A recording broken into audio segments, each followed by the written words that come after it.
প্রিয় শিক্ষার্থীবৃন্দ, genius Galaxy coaching এ স্বাগতম। আমরা পূর্বের ধারাবাহিকতায় আজকে ফাইন্যান্স অ্যান্ড ব্যাংকিং অর্থাৎ অর্থ ব্যাংক ব্যবস্থার উপরে আলোচনা করব। তোমাদের মধ্যে থেকে একজন শিক্ষার্থী আমাকে রিকোয়েস্ট করেছিল যাতে করে চ্যাপ্টার 9 নম্বর চ্যাপ্টার ব্যাংক শ্রেণী বিভাগ এটার উপর আলোচনা করার জন্য। সেই প্রেক্ষিতে আমি তোমাদের চ্যাপ্টার 9 এর উপরে আলোচনা করব। আশা করি আমার পূর্বের ভিডিওগুলো তোমরা দেখেছো। যদি ভালো লেগে থাকে তাহলে তোমরা অবশ্যই আমার চ্যানেলটা সাবস্ক্রাইব করবা এবং শেয়ার করবা তোমাদের বন্ধুদের মধ্যে, যাতে অনেক আরো বেশি সবাই জানার এবং শেখার সুযোগটা পায়। এবং তোমাদের যদি কোনো পরামর্শ থাকে বা কোনো রিকোয়েস্ট থাকে কোনো টপিকসের উপর, তোমরা নির্দ্বিধায় আমাকে জানাতে পারো। তো কথা না বাড়িয়ে চলো যাই আমরা আজকের আলোচ্য সূচিতে। আমাদের আলোচ্য সূচিটা আজকে একটু দেখি কি কি আছে।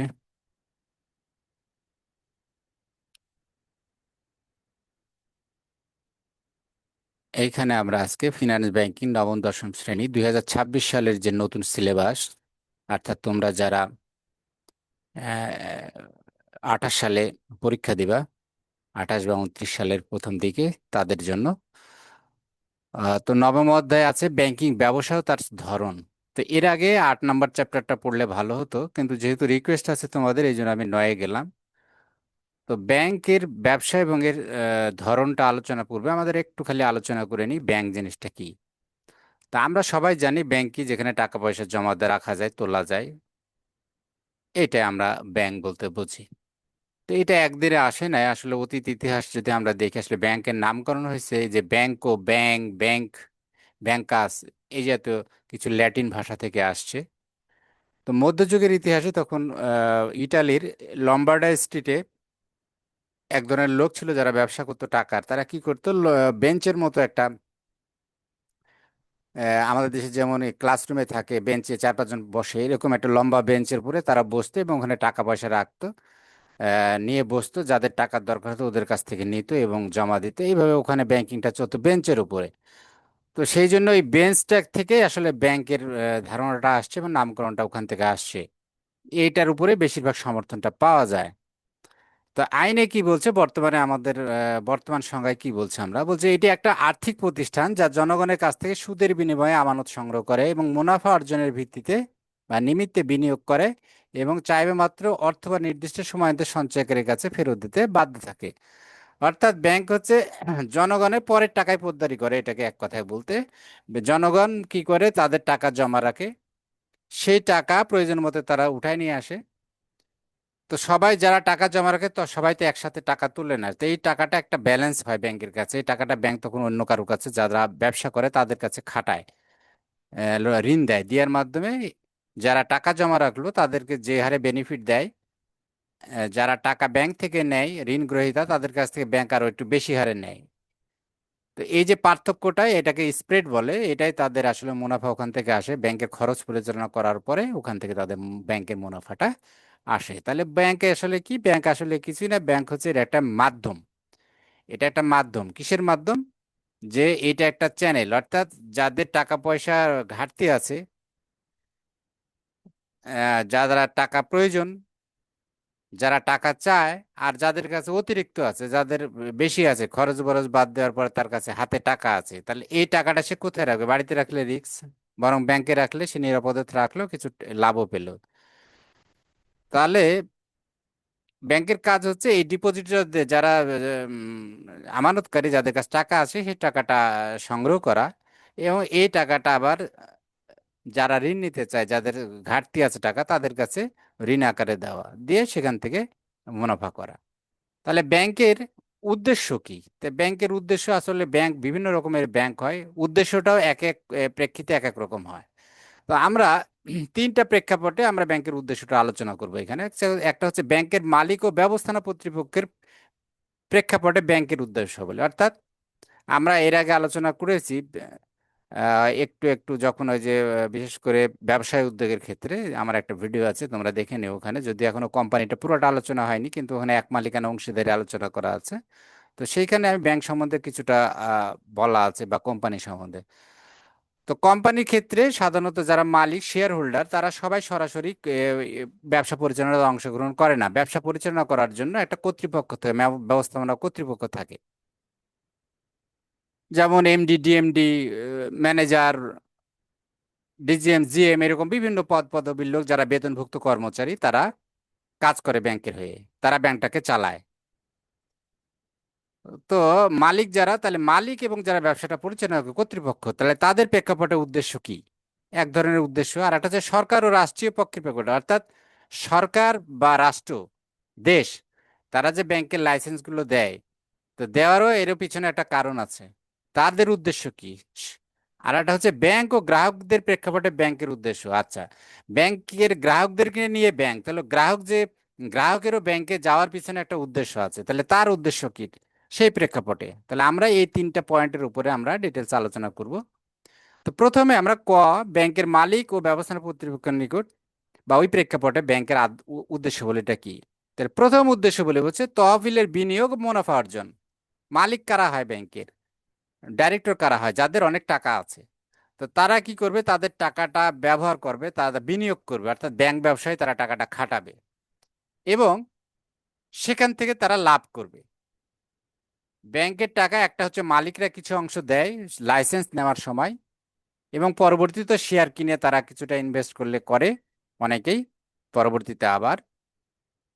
আর বেশিরভাগ টাকাই আসে কিন্তু জনগণের আমানত থেকে, অন্যের টাকায়। এই জন্য বলা হয় হয়তো 5% বা 2% ব্যাংকের মালিকরা দেয়, আর 98% বা 95%ই টাকা আসে জনগণের কাছ থেকে। এই জন্য এটাকে বলা হয় পরের ধনে পোদ্দারি, অর্থাৎ অনেক অন্যের টাকা নিয়ে ব্যবসা করা।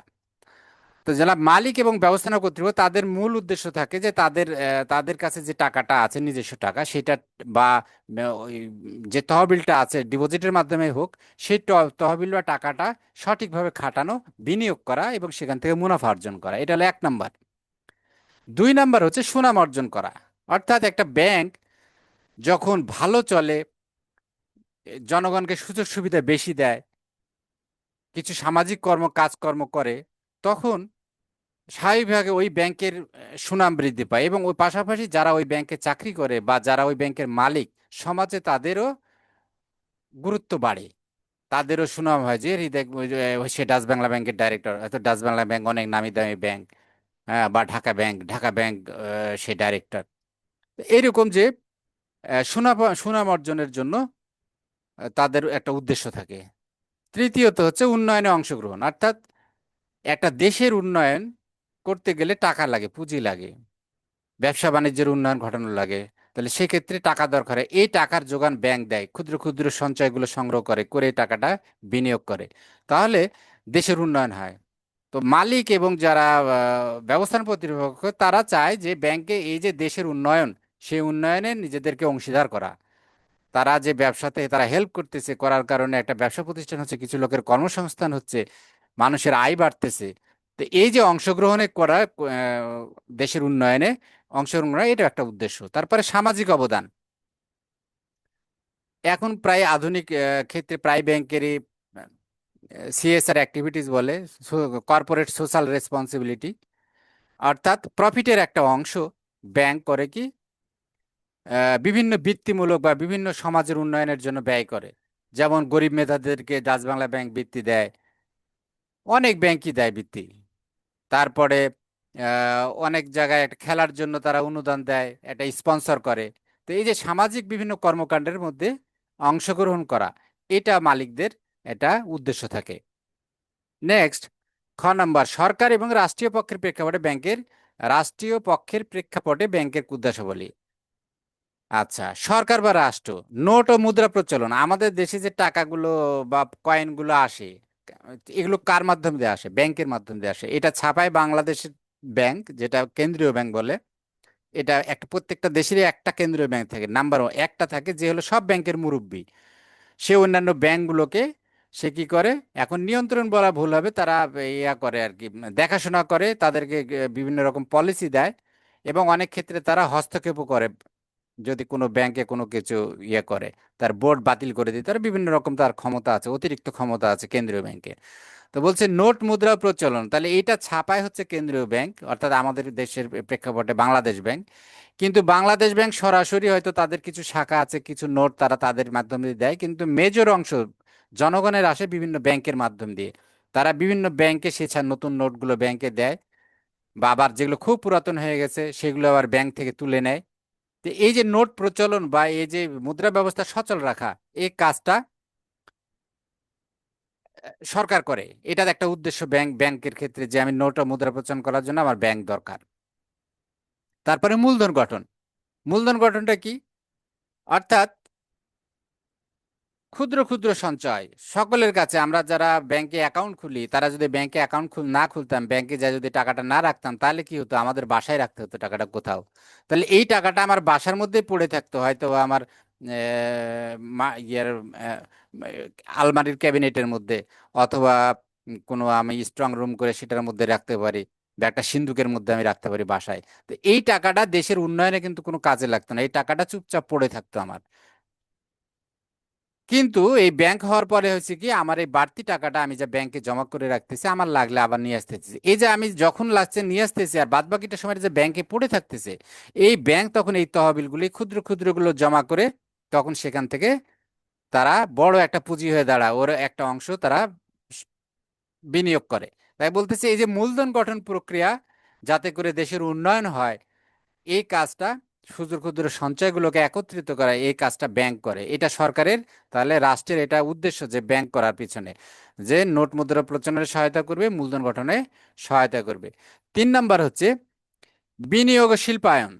অর্থাৎ দেশের শিল্প বাণিজ্য যদি প্রসার ঘটাতে হয়, তাহলে কি ওখানে বিনিয়োগ করতে হবে, টাকা লাগবে। তো এই কাজগুলো ব্যাংক করলে হয় কি, ব্যাংক এইগুলো শিল্প প্রতিষ্ঠান করার জন্য ব্যাংক বড় বড় ঋণ দেয়।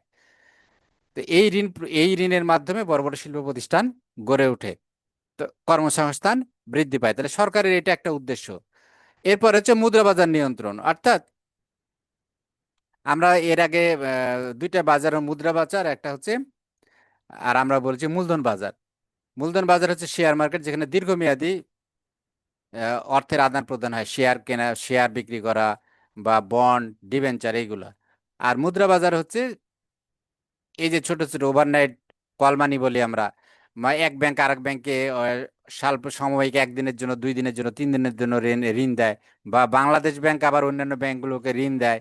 অর্থাৎ মুদ্রা বাজারকে সচল রাখার জন্য এই কাজগুলো ব্যাংকের মাধ্যমে করতে হয়। অর্থাৎ এক ব্যাংক আরেক ব্যাংকের উপর নির্ভরশীল, কোনো ব্যাংকের টাকা হঠাৎ শর্ট পড়ে গেলে সে কি করবে, আরেক ব্যাংক থেকে সে সংগ্রহ করবে।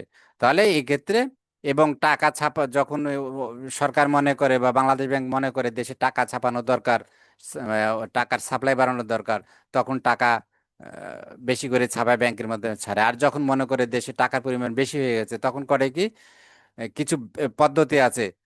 বাংলাদেশ ব্যাংক তাদের সুদের হার বাড়িয়ে দেয়, দিলে পারা তখন বিনিয়োগ কমে যায়, টাকাটা আস্তে আস্তে ব্যাংকে চলে আসে। বিভিন্ন প্রক্রিয়া আছে আর কি, এগুলো অনেক ব্রড ব্যাপার। তো আপাতত বুঝলাম আমরা মুদ্রা বাজার নিয়ন্ত্রণ করা এটা সরকারের একটা উদ্দেশ্য। তারপর কর্মসংস্থান। স্বাভাবিক করে বিনিয়োগ ও শিল্পায়ন যদি করে, তাহলে নতুন নতুন শিল্প কারখানা গড়ে উঠলে তাহলে কর্মসংস্থান হবে, মানুষের আয় বাড়বে, বেকার সমস্যার সমাধান হবে, দেশের উন্নয়ন হবে। তাহলে সরকার বা রাষ্ট্রের এটা একটা উদ্দেশ্য। এবার আসছি আমরা নাম্বার, যেটা বলছি ব্যাংক গ্রাহকের প্রেক্ষাপটে ব্যাংকের উদ্দেশ্য বলে, একটা হচ্ছে আমানত। তো আমানত স্বাভাবিক কারণে যে ব্যাংকের উদ্দেশ্য হচ্ছে ছোট ছোট আমানতগুলো কালেকশন করা, সংগ্রহ করা। আর যারা ক্ষুদ্র ক্ষুদ্র বিনিয়োগকারী, সরি, যারা আমানতকারী, যারা টাকাটা বাড়িতে রাখলে রাখলে অনেক সময় নিরাপদ মনে করে না, বা ব্যাংকে রাখলে কিছু লাভ পাওয়া যাবে সাময়িকের জন্য, তারা ব্যাংকে রাখার জন্য। তাহলে এই যে কাজগুলো, এই আমানত সৃষ্টি করা, আমানত জমা নেওয়া বা জমা দেওয়া, উত্তোলন করা, এই যে বিভিন্ন ধরনের আমানত আছে, কারেন্ট অ্যাকাউন্টের মাধ্যমে, সঞ্চয় অ্যাকাউন্টের মাধ্যমে। কারেন্ট অ্যাকাউন্টে ব্যাংক কোনো সুদ দেয় না, সঞ্চয় অ্যাকাউন্টে অল্প সুদ দেয়। আবার যারা এফডিআর করে ফিক্সড, 1 মাস, 3 মাস, 6 মাস, 1 বছর, 5 বছর মেয়াদে, তাদেরকে বেশি পরিমাণে মুনাফা দেয়। তো এই যে বিভিন্ন রকম আমানত সৃষ্টি করে ব্যাংক। এরপর নিরাপত্তা। বাড়িতে টাকা রাখলে চুরি হয়ে যেতে পারে, বিভিন্ন অকারেন্স ঘটতে পারে, কিন্তু ব্যাংকে টাকাটা রাখলে নিরাপদ, আমার যায় চেক দিলে পরে আমাকে ব্যাংক টাকা দিবে। তাহলে এই যে নিরাপত্তা, নিরাপত্তাটা নিশ্চিত করে। উপদেষ্টা পরামর্শ। ব্যাংক অনেক সময় কি করে, যারা কাস্টমার থাকে তাদেরকে ভালো পরামর্শ দেয় যে আপনি তো 1 মাস মেয়াদি না করে 3 মাস মেয়াদি করেন, তাহলে এটাতে লাভ বেশি। অথবা বিজনেসম্যানরা অনেক সময় ব্যাংকারদের কাছ থেকে পরামর্শ নেয়, কারণ ব্যাংকারের কাছে বিভিন্ন রকম বিজনেসের লোকজন উঠা বসা করে, তাদের একটা জ্ঞান সৃষ্টি হয়। তারা তখন সেই জ্ঞানের আলোকে আলোকে তাদের ক্লায়েন্ট যারা তাদেরকে বিভিন্ন রকম পরামর্শ দিয়ে থাকে। ইভেন টাকার বিনিময়েও এই পরামর্শের আলাদা সেল থাকে ব্যাংকের, যেগুলো উচ্চমানের বিজনেসদের ম্যানদেরকে সহায়তা করার জন্য আলাদা সেল থাকে, তারা এই পরামর্শগুলো দেয়। এরপরে বলছে প্রতিনিধি ওসি, অর্থাৎ ব্যাংকের পক্ষে অনেক সময় কাস্টমারের পক্ষে ব্যাংক অনেক চুক্তি করে। যেমন বাড়ি ভাড়া, হয়তো একজন বিদেশে থাকে, তার বাংলাদেশে হয়তো তার একটা বড় বিল্ডিং আছে, তো এটা ভাড়া কালেকশনের দায়িত্ব ব্যাংকে দিয়ে দিতে পারে, যে এটা এটা ব্যাংকের দায়িত্ব হলো আমার ভাড়াগুলো কালেকশন করে নিয়ে এসে ব্যাংকে জমা করা। এর বিনিময়ে ব্যাংক একটা কি নেবে, একটা পার্সেন্টেজ নেবে। তারপরে হচ্ছে বিমার প্রতিনিধি, বিমার একটা প্রতি মাসে বিমার প্রিমিয়ামটা দেওয়ার জন্য ব্যাংক কাজ করতে পারে। অথবা অনেক সময় ব্যাংকের একটা চেক কালেকশন প্রতিনিধি হিসাবে ব্যাংক কালেকশন করে। সাপোজ তোমাকে হয়তো তুমি বিজনেস করো, তোমাকে হয়তো সিলেটের একজন কাস্টমার তোমাকে একটা চেক দিল। তো এখন অনলাইন ব্যাংক না হলে তোমাকে কি করতে হবে, চেকটা নিয়ে সিলেটে যায়, কোনো ব্যাংক অনলাইন ব্যাংক না থাকলে সিলেটে যায়, আগের যে সিস্টেম ছিল ম্যানুয়াল সিস্টেম, তখন সিলেটে যায় তোমাকে টাকাটা কালেকশন করে নিয়ে আসতে হতো। অথবা কি করতে হতো, এইখানে তোমার কোনো একটা ব্যাংকে, সাপোজ রাজশাহী, তুমি কোনো একটা ব্যাংকে এই চেকটা জমা দিলে, তখন ব্যাংক তোমার পক্ষে সিলেটে যে ওই চেকটা, তার প্রতিনিধি আছে সিলেটে, অন্য ব্রাঞ্চ আছে তার, বা অন্য ব্যাংক আছে তার কাছে পাঠিয়ে টাকাটা কালেকশন করে তোমার কাছে দিত। তাহলে এটা প্রতিনিধি তোমার পক্ষে সে কাজটা করলো। এই চেকটা তোমার যাওয়ার কথা ছিল সিলেটে, কিন্তু তুমি না গিয়ে ব্যাংক তোমার পক্ষে এই কাজটা করলো। তো এটা এই এই জাতীয় কাজগুলো ব্যাংক করে। তারপর অর্থ স্থানান্তর, তোমার ঢাকায় টাকা পাঠানো দরকার, তো তো ব্যাংকে গেলে এখন, এখন তো অনেক সুবিধা, এখন অনলাইন ব্যাংক, তারপরে হচ্ছে এখন মোবাইল ব্যাংকিং হয়েছে, বিভিন্ন রকম সিস্টেম আসছে। তো সহজে এক জায়গা থেকে আরেক জায়গায় টাকা পাঠানো এখন হাতের মুঠোয় চলে আসছে। তো এই কাজগুলো ব্যাংক করে। জীবনযাত্রার মান উন্নয়ন ও সহজীকরণ, ব্যাংক কি করছে ব্যাংক, এখন যেমন এটিএম 24 আওয়ার্স টাকা পাওয়া যায়। তো আগে তো ছিল যে ব্যাংক বন্ধ হয়ে গেলে আর টাকা পেত না, তখন কি করবে, তার জরুরি ওষুধ কেনার প্রয়োজন হলে সে টাকা পেত না ব্যাংক না খোলা পর্যন্ত। কিন্তু এখন কি, এটিএম কার্ড থাকলে সে 24 ঘন্টা যে কোনো সময় থেকে ব্যাংক থেকে এটিএম বুথ থেকে সে টাকাটা তুলতে পারতেছে। মোবাইল ব্যাংকিং হয়েছে এখন, বিভিন্ন রকম সুযোগ সুবিধা চলে আসছে। তো এগুলো কি মানুষের জীবনকে অনেক সহজ করছে। এবার আসি আমরা ব্যাংকের গঠন, কিভাবে ব্যাংক গঠন হয়। তো ব্যাংক, এটা যেহেতু একটা কোম্পানি, ব্যাংকের আলাদা আইন আছে। তো এই আইন অনুযায়ী সর্বনিম্ন 2 জন পরিচালক এবং সর্বোচ্চ হবে 13 জন পরিচালক ইয়ার ক্ষেত্রে, প্রাইভেট ব্যাংকের ক্ষেত্রে। আর যদি পাবলিক লিমিটেড ব্যাংক হয়, যেগুলো শেয়ার বাজারে বিক্রি হয়, কেনা বেচা হয়, সেগুলোর ক্ষেত্রে সর্বনিম্ন 7 জন হতে হবে, এবং সর্বোচ্চ এটা আইন দ্বারা সীমাবদ্ধ। ব্যাংক যখন প্রতিষ্ঠা হয় তখনই তারা ঠিক করে এটা কতজন সর্বোচ্চ হবে। এইভাবে হয়। কিন্তু বাংলাদেশে হয় কি, ব্যাংক যদি বাণিজ্যিক আকারে কোনো ব্যাংক করতে চায়, তাহলে বাংলাদেশ ব্যাংকের অনুমোদন লাগে। অনুমোদন ছাড়া বৈধ হবে না। অনেকে আছে ব্যাংক শব্দটা ব্যবহার করেন, তো আসলে ব্যাংক না। যেমন আছে Dhaka mercantile cooperative bank limited, যদিও ওখানে ব্যাংক শব্দটা ব্যবহার করতেছে, আসলে ও বৈধ ব্যাংক নয়। এটা এটা একটা সমবায় সমিতির মতো কাজ, টাকা লেনদেন করতেছে কিছু কিছু ক্ষেত্রে, কিন্তু সীমাবদ্ধতা আছে।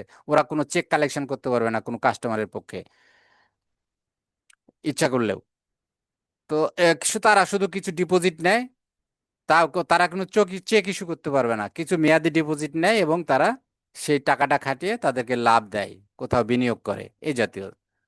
তাহলে আর ব্যাংক গঠন করতে হলে আমরা কি দেখলাম, যে সর্বনিম্ন 2 জন এবং সর্বোচ্চ 13 জন পরিচালক হবে প্রাইভেট ব্যাংকের ক্ষেত্রে। এবং পাবলিক লিমিটেড হলে পারা, যেটা শেয়ার বাজারে থাকে যাতে কেনা বেচা হয়, সেই পাবলিক লিমিটেড কোম্পানি বা ব্যাংক হলে তখন 7 জন সর্বনিম্ন হবে।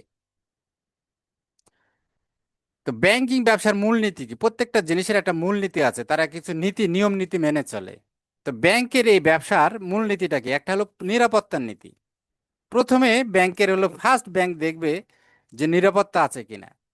কি নিরাপত্তা, ব্যাংক যে কোথাও টাকা বিনিয়োগ করবে, কারো কাছে ঋণ দিবে, তো ঋণ দেওয়ার আগে ব্যাংক দেখে যে কে ঋণ দিলে পারে সে ঋণের টাকাটা সে শোধ করতে পারবে কিনা, তার ব্যবসা ভালো কিনা, সে মানুষ কেমন।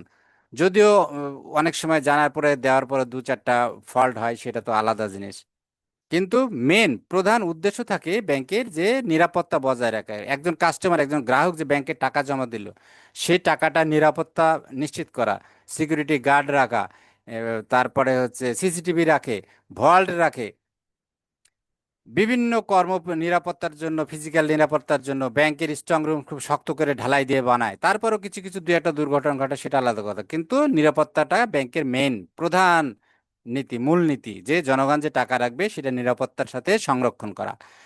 এবং বিনিয়োগের সময় যাতে সেই বিনিয়োগকৃত টাকা, ঋণ দিচ্ছে, সেটা যেন আবার ফেরত আসে, সেটা নিরাপত্তার দিকটা খেয়াল রাখে।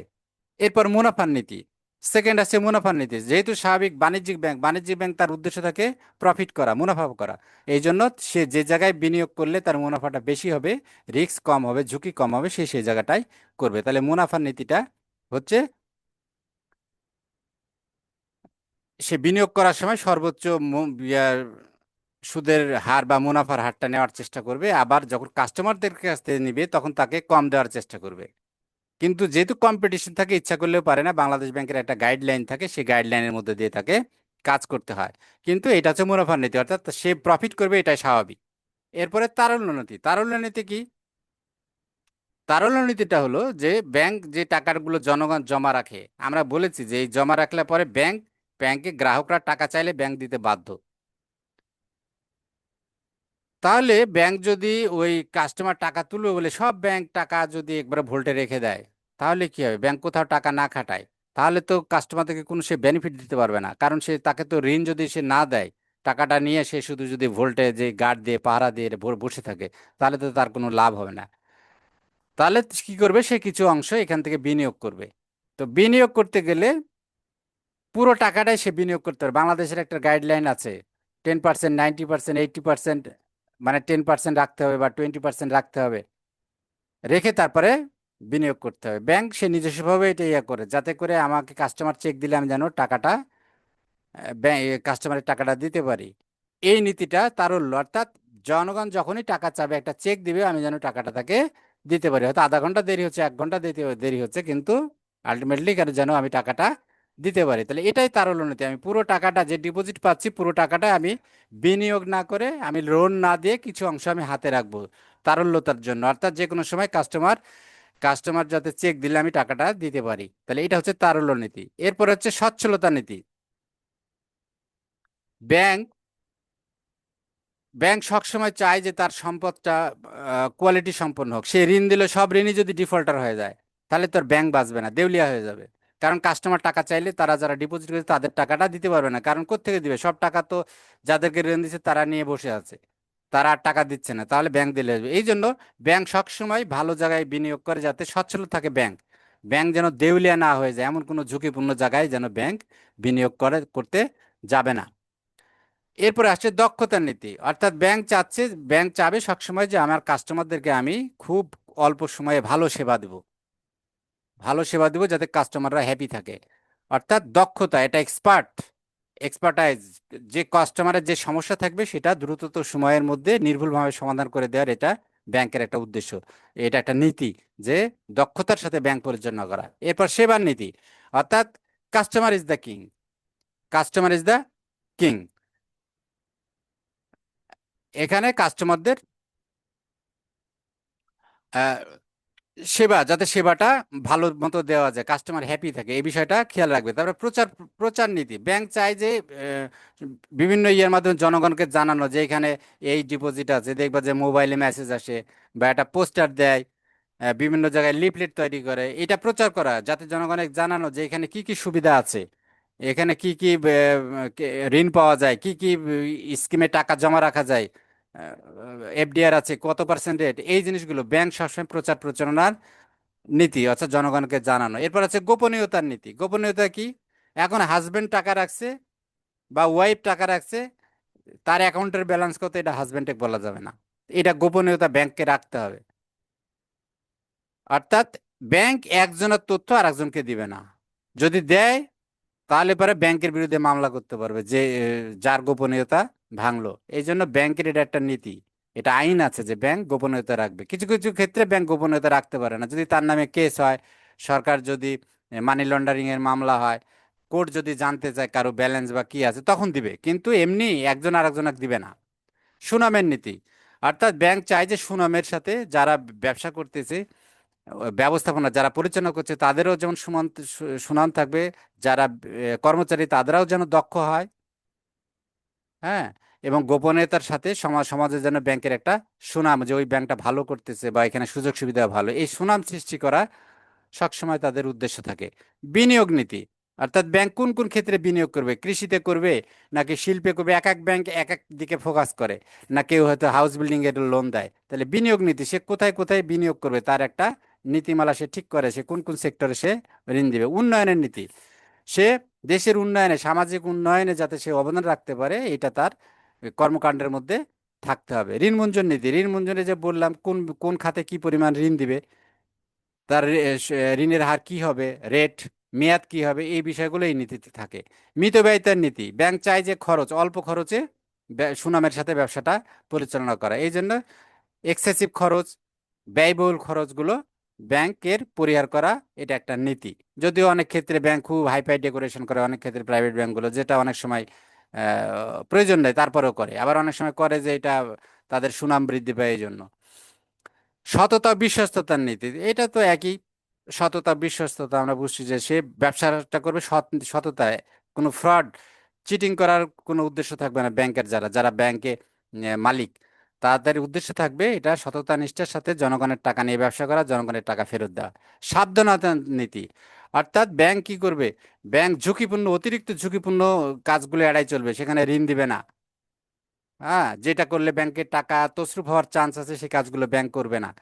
এগুলো সাবধানতার নীতি অবলম্বন করে। বিশেষায়নের নীতি, অর্থাৎ ব্যাংক বিশেষায়িত কোন কোন ক্ষেত্রে ঋণ দিবে, বৈদেশিক বাণিজ্য ঋণ দিবে কিনা, বা নোট ইস্যু করবে, নোট ইস্যু সরকারের ভূমিকা করবে কি করবে না, এই বিভিন্ন এখানে পরিকল্পনা থাকে। তো ব্যাংকের শ্রেণী বিভাগ, তো বাংলাদেশ ব্যাংকের কাঠামোতে শ্রেণী বিভাগগুলো যদি একটু আমরা দেখি, এই ছকটা, তো বাংলাদেশে কেন্দ্রীয় ব্যাংক থাকে একটাই, যেটা বলেছি আমরা যে বাংলাদেশের কেন্দ্রীয় ব্যাংক হচ্ছে বাংলাদেশ ব্যাংক। এরপরে তফসিলভুক্ত ব্যাংক, তফসিল তফসিলভুক্ত ব্যাংক কোনগুলো, যেটা বাংলাদেশ ব্যাংক অনুমোদন দেয় সেটা আছে 62, দেখো বাংলাদেশ ব্যাংকের নিচে আছে ছকটা। আর আছে আর একটা অতফসিলভুক্ত ব্যাংক, তফসিল বহির্ভূত ব্যাংক বা অতফসিলভুক্ত ব্যাংক বলি আমরা, এরকম আছে 5টা।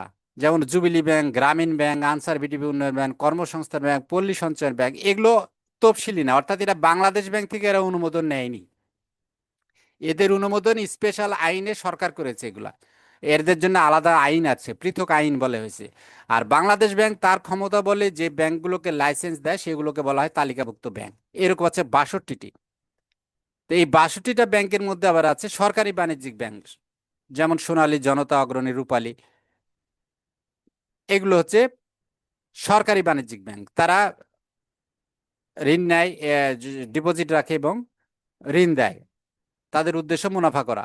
সরকারের বিশেষায়িত ব্যাংক, যেমন কৃষি ব্যাংক, বাংলাদেশ শিল্প ব্যাংক, কিছু ডেভেলপমেন্ট ব্যাংক, এগুলো কিছু বিশেষায়িত ব্যাংক আছে।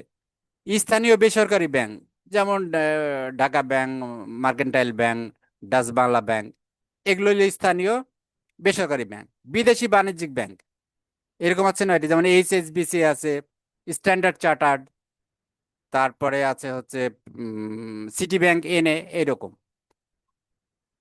তো বেসরকারি ব্যাংকগুলোর মধ্যে আবার ভাগ আছে, স্থানীয় যেগুলো বেসরকারি ব্যাংক এদের মধ্যে আছে সাধারণ বাণিজ্যিক ব্যাংক, ইসলামিক বাণিজ্যিক ব্যাংক, যেমন ইসলামী ব্যাংক, শাহজালাল ইসলামী ব্যাংক, এগুলো বাণিজ্যিক ব্যাংক কিন্তু এরা ইসলামী, মুদ্রা বা মুশারাকা, এরা ইসলামী কায়দায় পরিচালনা হয়।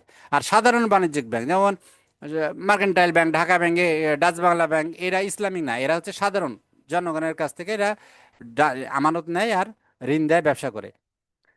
বিদেশি ব্যাংকগুলোর মধ্যে সাধারণ বাণিজ্যিক ব্যাংক আছে 8টা, ইসলামিক বাণিজ্যিক ব্যাংক আছে একটা।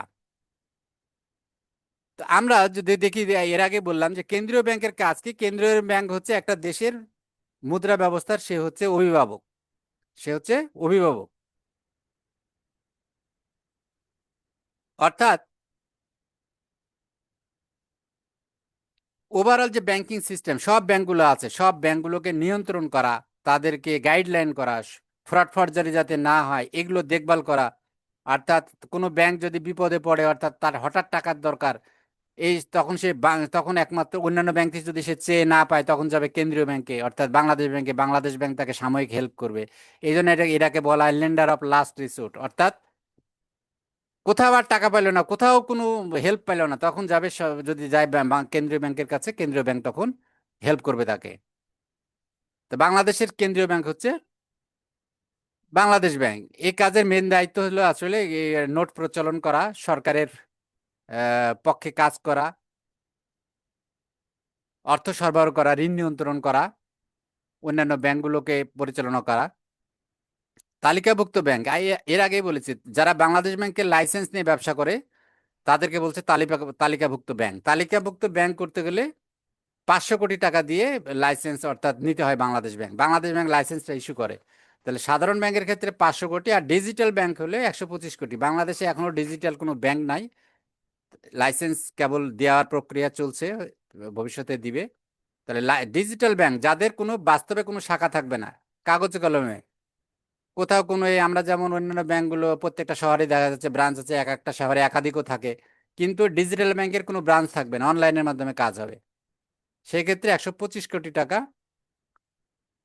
প্রাথমিক মূলধন লাগবে ব্যাংকটা চালু করতে গেলে, বাংলাদেশ ব্যাংকের লাইসেন্স নিতে গেলে। আর অন্যান্য ব্যাংকের ক্ষেত্রে 500 কোটি। তাহলে সরকারি বাণিজ্যিক ব্যাংক, যে বাণিজ্যিক ব্যাংকগুলোর মালিক সরকার, সেগুলোকে সরকারি বাণিজ্যিক ব্যাংক বলা হয়। এর আগে আমরা বললাম যেমন Sonali, Rupali, Agrani, Janata, Bangladesh development bank, basic bank. তাহলে সরকারি বিশেষায়িত ব্যাংক আমরা বললাম এর আগে, রাজশাহী কৃষি উন্নয়ন ব্যাংক, প্রবাসী কল্যাণ ব্যাংক, কৃষি ব্যাংক, এগুলো হচ্ছে সরকারের বিশেষায়িত ব্যাংক, বিশেষ উদ্দেশ্যের জন্য করা হয়। রাজশাহী কৃষি উন্নয়ন ব্যাংক, রাজশাহীর কৃষি উন্নয়নের জন্য রাজশাহী বিভাগের এই ব্যাংকটা করা হয়েছিল, বিশেষ উদ্দেশ্য। এটা হলো সরকারের বিশেষায়িত ব্যাংক। স্থানীয় বেসরকারি ব্যাংকের আগে বললাম, সাধারণ বাণিজ্যিক ব্যাংকের মধ্যে আমরা বললাম যে 34টা আছে, যেমন Dutch Bangla, Dhaka bank, city bank, এগুলা। ইসলামী বাণিজ্যিক ব্যাংক, শাহজালাল ইসলামী ব্যাংক, বাংলাদেশ ইসলামী ব্যাংক, এইগুলা। বিদেশি বাণিজ্যিক ব্যাংক অলরেডি আমরা বললাম যে Standard Chartered, HSBC, Citi bank, NA, এইগুলা। অতালিত অতালিকাভুক্ত ব্যাংক যেগুলো বাংলাদেশ ব্যাংকের লাইসেন্সভুক্ত নয়, যেটা সরকার বিশেষ অন্য আইন বলে এগুলো তৈরি, সেগুলোকে বলছে অতালিকাভুক্ত ব্যাংক। এই ব্যাংকগুলো কিন্তু তারা ব্যাংক জনগণের কাছে অ্যাকাউন্ট খুলে তারা চেক ইস্যু করতে পারে না, কোনো চেক ইস্যু করতে পারবে না তারা। যেমন সেভিংস অ্যাকাউন্ট, কারেন্ট অ্যাকাউন্টের চেক এরা পারে না। এরা শুধু ডিপোজিট নেয় কিছু কিছু ক্ষেত্রে, আর ঋণ দেয়। এটা সরকার বিশেষ বিশেষ উদ্দেশ্যে এটা, যেমন আনসার ভিটিপি উন্নয়ন ব্যাংক, গ্রামীণ ব্যাংক, এগুলা। অন্যান্য ব্যাংক, বিশেষ উদ্দেশ্যে আরো কিছু ব্যাংক আছে, বন্ধকি ব্যাংক, পরিবহন ব্যাংক, ক্ষুদ্র শিল্প ব্যাংক, এগুলো আমাদের দেশে খুব একটা নাই। এটা ইন জেনারেল আগে ছিল, বন্ধ হয়ে গেছে, এগুলো অত জরুরি না আর কি। তাহলে আমরা দেখলাম যে শ্রেণী আর বিবরণ। তাহলে সরকারি বাণিজ্যিক ব্যাংক কি করে? সরকারি মালিকানাধীন সেবামূলক ব্যাংক। বেসরকারি বাণিজ্যিক ব্যাংক ব্যক্তিগত মালিকানাধীন, অর্থাৎ সরকার মালিক না, অন্যান্য। আমার টাকা আছে অনেক, আমি যে একজন ডাইরেক্টর হলাম, আমি ব্যাংকের মালিক হলাম। বিশেষায়িত ব্যাংক নির্দিষ্ট খাতের জন্য, যেমন কৃষি ব্যাংক, শিল্প ব্যাংক। ইসলামী ব্যাংক যারা শরিয়া ভিত্তিক সুদমুক্ত লেনদেন করে তাদের। বিদেশি বাণিজ্য, যাদের মালিক বিদেশ, তারা বিদেশি বাণিজ্যিক ব্যাংক। আরো কিছু ব্যাংক আছে যেমন শ্রমিক ব্যাংক, নারীদের ব্যাংক, স্কুল ব্যাংক, ভোক্তাদের ব্যাংক। এগুলো কিন্তু বিশেষ উদ্দেশ্যে তৈরি, এটা এত ব্যাপক প্রচার নাই।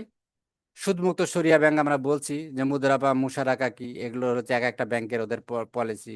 মুনাফার তারা ব্যবসা শেয়ার করে, ঝুঁকি নেয়, কিন্তু বাংলাদেশের প্রেক্ষাপটে এটার ব্যবহার খুব সীমিত। তারা সিলেক্টিভ কিছু কাজ করে। আর তারা যৌথ ব্যবসা বলছে, কিন্তু ব্যবসা ইয়ারা লস করলে, যারা ঋণ নেয়, নিয়ে লস করলে সেই লসের ভাগ ব্যাংক সাধারণত বাংলাদেশে নেয় না, কারণ তাতে ব্যাংকের অস্তিত্ব সংকটে পড়বে। এই যে ইসলামী ব্যাংকগুলোর নাম দেওয়া আছে, এক্সিম ব্যাংক, এবার। এই ছিল মোটামুটি আজকের আলোচনা। আশা করি তোমাদের এই আলোচনা উপকারে আসবে। যদি তোমাদের আহ, আরো কোনো টপিক, কোনো কিছু জানার থাকে, তোমরা আমাকে নির্দ্বিধায় জানাবা এবং ভালো করে পড়বা এবং আমার ভিডিওটা ঠিকমতো শুনবা। আশা করি তোমাদের এটা কাজে লাগবে।